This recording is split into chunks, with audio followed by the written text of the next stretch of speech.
Welcome to FOXSOUL's Black Report. This is the space where we bring you Black America's headline news, views, and opinions. I'm Romeo. And I'm Dominique. I'm Demi. Peace and love, soulmates. I'm Nielle. Book is out today. And on today's report, Dr. Ben Chavis, chair of the National Newspaper Publishers Association, also known as the Black Press, is here to discuss politics and its impact on Black America. And we check in with Black and Missing, the foundation, about an HBO docuseries inspired by their work. Plus, Black pastors rally for Ahmaud Arbery's family, a law firm donates millions to HBCUs, and Ciara makes a White House headline. Soulmates, we have that and so much more. You know why? Because it's our voice and it's our truth. So let's get to it.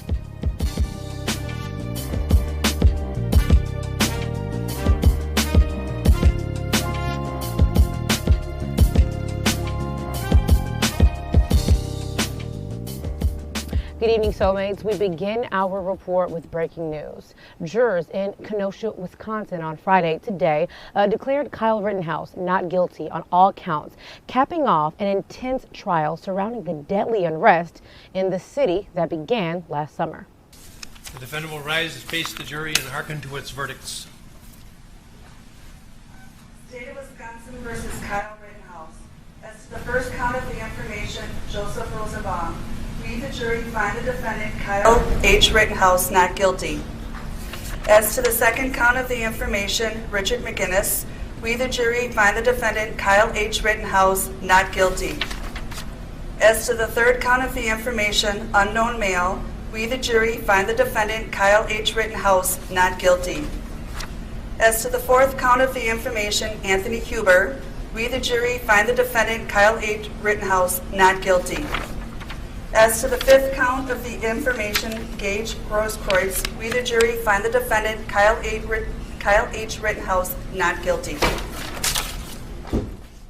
Members of the jury, are these your unanimous verdicts? Is there anyone who does not agree with the verdicts as read? Would you wish the jury polled? Rittenhouse, who is 18, would have faced a mandatory life sentence if found guilty and convicted of first-degree intentional homicide.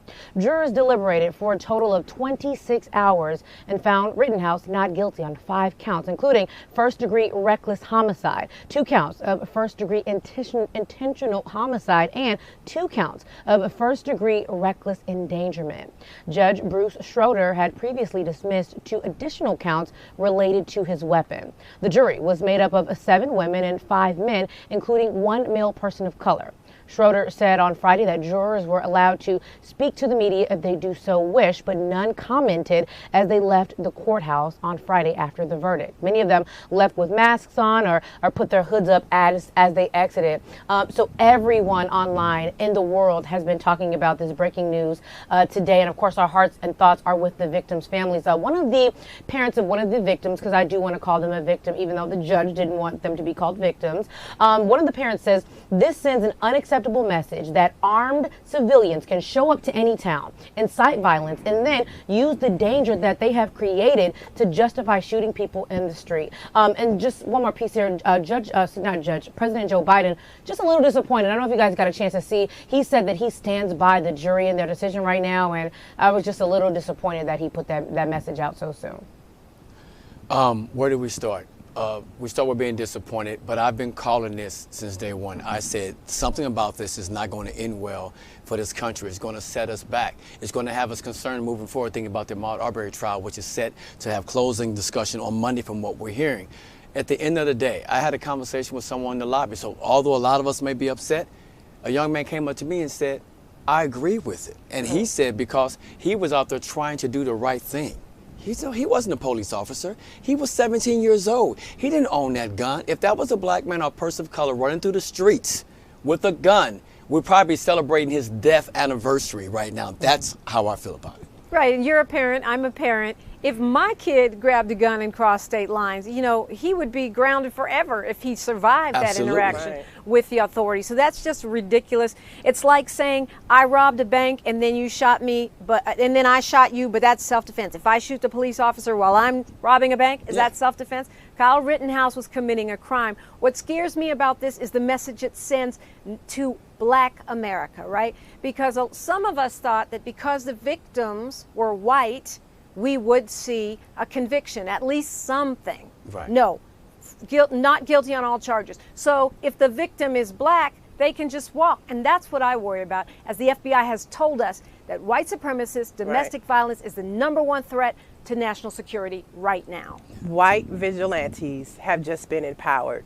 And this also sends a message to protesters, you know, when we show up, because sometimes I am a protester, that white people have been empowered to take matters into their own hands. And that's the message that I received from this verdict. But now let's get some legal expertise going on right now. So joining us is civil rights attorney Emeka Igwe. Welcome to the Black Report. Thank you for having me. You know, we're glad that you're here to bring us some legal insight to this. Let's just start it off. What was your response to the verdict? Well, it wasn't surprising. You know, throughout the course of the trial, I expected this result because there's two different things here. Let me first start out by saying that Kyle Rittenhouse is no hero. As you guys pointed out, he went to this scene and he wasn't defending his own property. He crossed state lines. He had a weapon that he wasn't legally allowed to possess. He obtained illegally, I should say. And he basically, I compared it to me as a Black man going to a KKK rally at nighttime with a gun. You know, something's going to go down. And so that's why it doesn't feel right that he's walking away without any accountability. But separating the emotions from the fact that he's not a hero, if you look at it, the prosecution has the burden to prove a case beyond a reasonable doubt. And in this case, I thought that given the fact that some prosecution witnesses were actually helping the defense, I think given the fact that the initial victim, Rosenbaum, appeared to, you know, he has said some inflammatory statements beforehand, and there was some witnesses who said he tried to grab the weapon. I expected the prosecution to lose this case because it should be hard to convict someone in a trial. However, we know, unfortunately, that a lot of members in the African-American community don't get the same justice when it's our turn to go to trial. And I think that leads to some of the disappointment that we're seeing today. Thank you so much again for joining us. So a lot of the not guilty verdict is being being blamed on the judge. We talked about the judge not increasing the $200,000 bail, not letting the victims be called victims. I mean, so many things. Kyle Rittenhouse had photos and videos that were omitted from the trial. How much of an impact do you think the judge had on the not guilty verdict in this? I think he definitely had an impact, and I'm glad that I'm a big advocate of cameras in the courtroom because the audience gets to see what we as attorneys see every day in the courtroom, which is judges have a big impact on how cases are turned out. There's a thing called judicial temperament.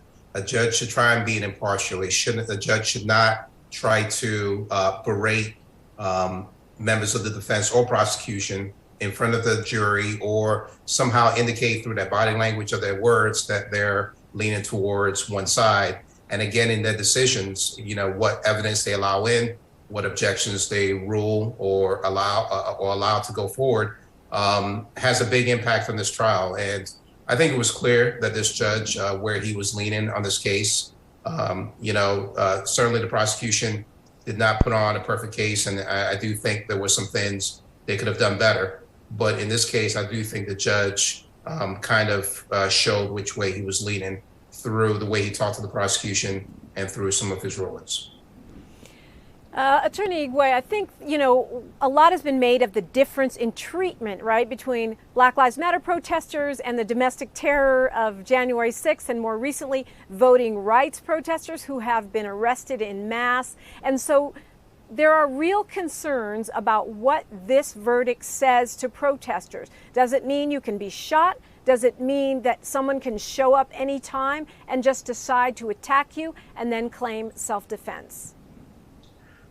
And that's why it would have been nice. I'm not sure under Wisconsin law if there's a provocation charge that the prosecution could have brought against Kyle Rittenhouse, but to allow him to get away and to be viewed as a hero really does lead to problems in the future. Because I'm all for self-defense if you're defending your life, if you're defending your property, but to go to a scene where you know likely you're going to provoke a reaction and then try to claim defense will lead to disparity in other events. And I think one of the things the audience saw was the fact that Kyle Rittenhouse, after shooting and killing two people and shooting and injuring and severely injuring a third person, he walked right by police with the crowd yelling that he had shot someone, and the police just let him walk by. You know, they didn't appear interested. And you compare and contrast that with the Ahmaud Arbery trial that's going on now. And I think that leads to a lot of the frustration. The disparity in the criminal justice system is something that needs to be addressed. And a message that you cannot go and provoke an incident and then claim self-defense. I fear that message is getting lost. I agree with you, and I just really think if it was a black person or someone of color doing the same thing, that they wouldn't have survived that day. That's my opinion. Let me ask you this. Is it possible the families can file a civil lawsuit against Rittenhouse? Absolutely. Not just against Rittenhouse, but also against the police department. Because if you recall, he was essentially allowed to go there and volunteer, and he was being treated as if he was in fact law enforcement. So in this case, the family can file a civil rights case against Kyle Rittenhouse, perhaps his mother, for allowing him to go down there in the first place. And they can also file one against the police department. So while the criminal case is over, double jeopardy applies, and it's unlikely that the feds will bring in a federal criminal prosecution. The family of the victims does have some recourse in a civil case. They can bring a civil case. In the civil case, the burden is lower, preponderance of the evidence versus guilty beyond a reasonable doubt as is in criminal cases. Now, we talked about Judge Schroeder and his behavior. Can you briefly talk to us about your thoughts about the defense and the prosecutor? What were your thoughts on how they handled the trial overall? Yeah, the defense took a very aggressive approach against the prosecutor. In fact, they actually made the prosecutor, you know, they mentioned them by name. They actually made them essentially the villains as well too. And the defense also made it into a political case. They framed Kyle Rittenhouse as a victim of political bias, and that this prosecutor was part of that people who would bring the case against Kyle Rittenhouse because of political bias. It was a very risky strategy because it could have backfired. But in this case, I'm sure the defense attorney was reading the jury. We're going to hear from the jury, but the defense attorney, trust me, that was calculated. They felt that they could make that kind of argument and have a receptive audience. And obviously that gamble paid off for the defense. As far as the prosecution, I do think, you know, I used to be a prosecutor. As a prosecutor, you have the burden to prove a case. You have to be very clear and concise in your theme. And I thought the prosecutor got bogged down in some minutia. I thought the theme and the theory of the case was a little jumbled throughout the course of the trial. I do think they cleared it up at the closing argument. Thought they did a good job with that closing argument, but unfortunately, as most trial experts would tell you, a jury has usually made up their mind by the time you get to closing argument. So if you fail to convince them during the opening and throughout the course of the trial, by the time you get to the closing argument, it's too late. Before you go, we have less than a minute, but I want to ask you, Demi brought this up earlier. President Biden said today the jury system works. What are your thoughts on that? Well, one, it's not surprising. I'm from Delaware, and you know, we're very familiar with then Senator Biden and now President Biden. So it's not surprising that he would make a comment like that. But look, he's the president of the United States. He's head of the executive branch. He's not a candidate, so now he is the upholder of the system of the executive branch, of which the prosecution is a part of. And you know, his job is to essentially maintain the status quo. And you know, I understand why he may feel that way, but unfortunately, to a lot of people, especially in the African American community, we see the disparity, and that's what it is. It's larger than Kyle Rittenhouse. I mean, I think reasonable minds can come to different opinions as to whether he should have been found guilty of intentional murder. But what we do see is the disparity starting from the time he was, wasn't arrested till the outcome of this trial. Thank you so much for joining us today. Your insight, it definitely helped our soulmates as well as ourselves, and we'd love to have you back in the future. I'd love to be back. Thank you for having me.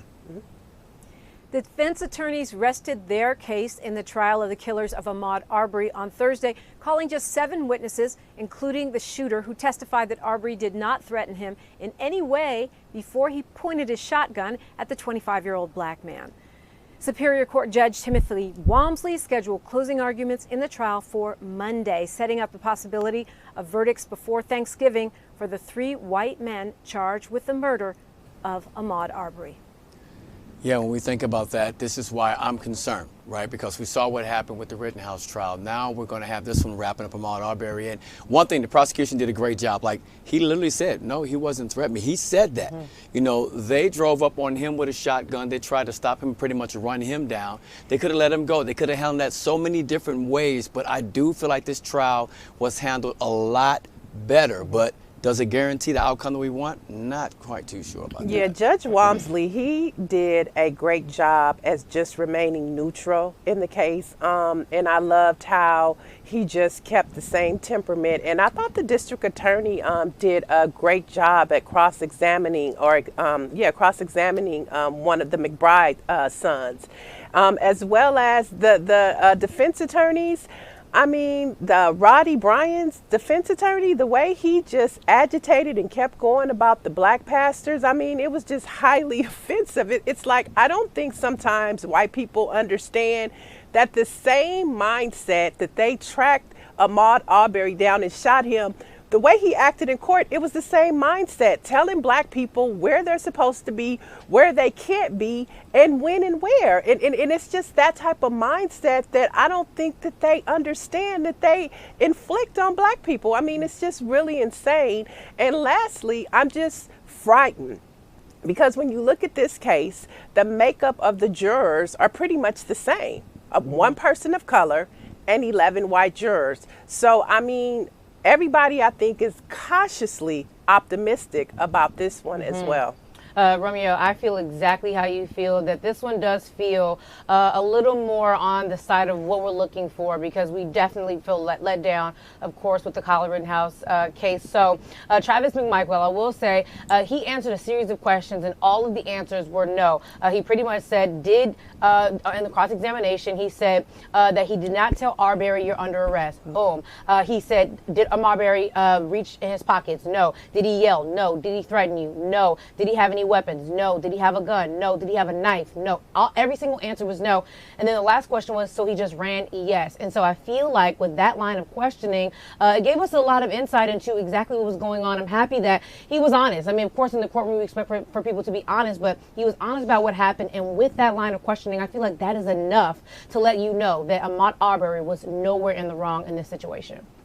So if the 3 men accused of killing Ahmaud Arbery are convicted, does that change the way we feel, given what happened with the Kyle Rittenhouse case, given what continues to happen with the hunting down and killing of black men in this country? I think just like the conviction of Derek Chauvin, it's nice, but it doesn't solve the problem. The problem is systemic racism. Right. The problem is those dozens of white supremacists that are on trial right now in Charlottesville, which is getting hardly any media attention as they read Nazi propaganda and compare themselves to Jesus Christ in court.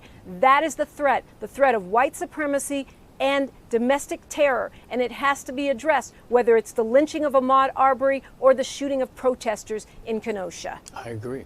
All right, hundreds of pastors both rallied and prayed Thursday outside the trial of 3 white men charged in the killing of Ahmaud Arbery, gathering in a response to a defense lawyer's bid to keep black ministers out of the courtroom.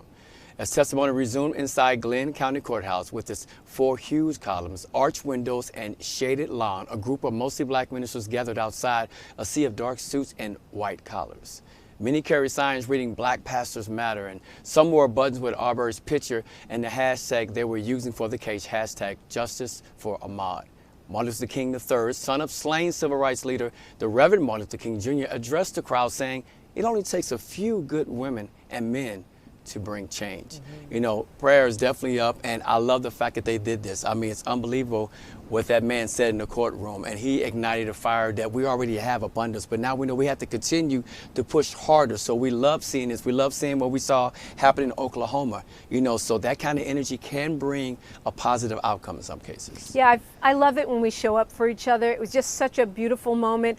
I love it when we show unity. I know that prayer works, and so that's part of bringing justice. And I think we have to remember that when we fight, we win, and these pastors are part of the fight.